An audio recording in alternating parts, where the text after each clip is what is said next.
योद्धा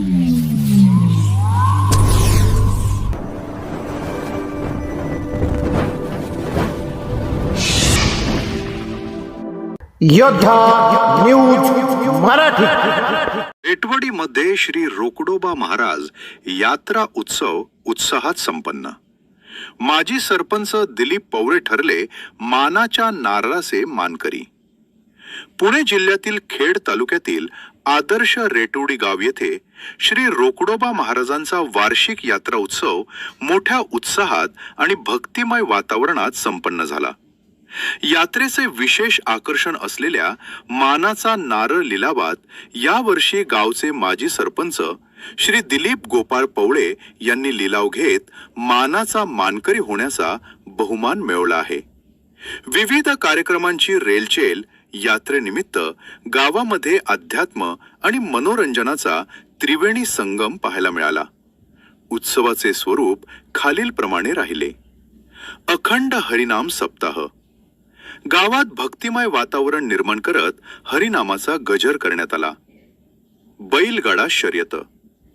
ग्रामीण संस्कृतीची शान असलेल्या चित्तथरारक बैलगाडा शर्यतींचे आयोजन करण्यात आले होते। कला व मनोरंजन। ग्रामस्थांच्या मनोरंजनासाठी तमाशाचा जंगी कार्यक्रम पार पडला। कुस्ती आखाडा।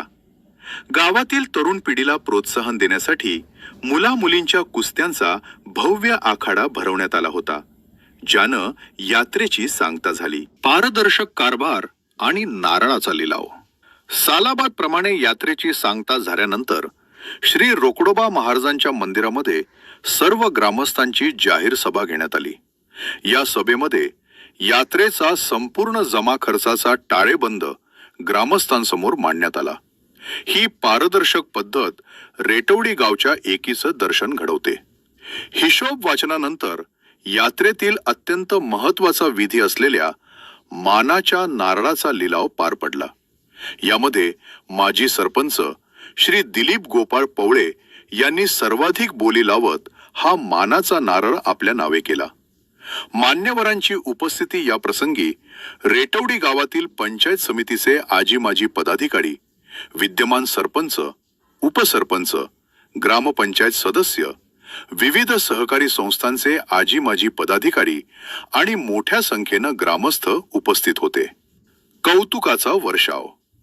माजी सरपंच दिलीप पवळे यांनी श्रद्धेनं हा मानाचा लिलाव घेतल्याबद्दल गावातील सर्व स्तरांतून त्यांच्यावर अभिनंदनाचा आणि शुभेच्छांचा वर्षाव होत आहे।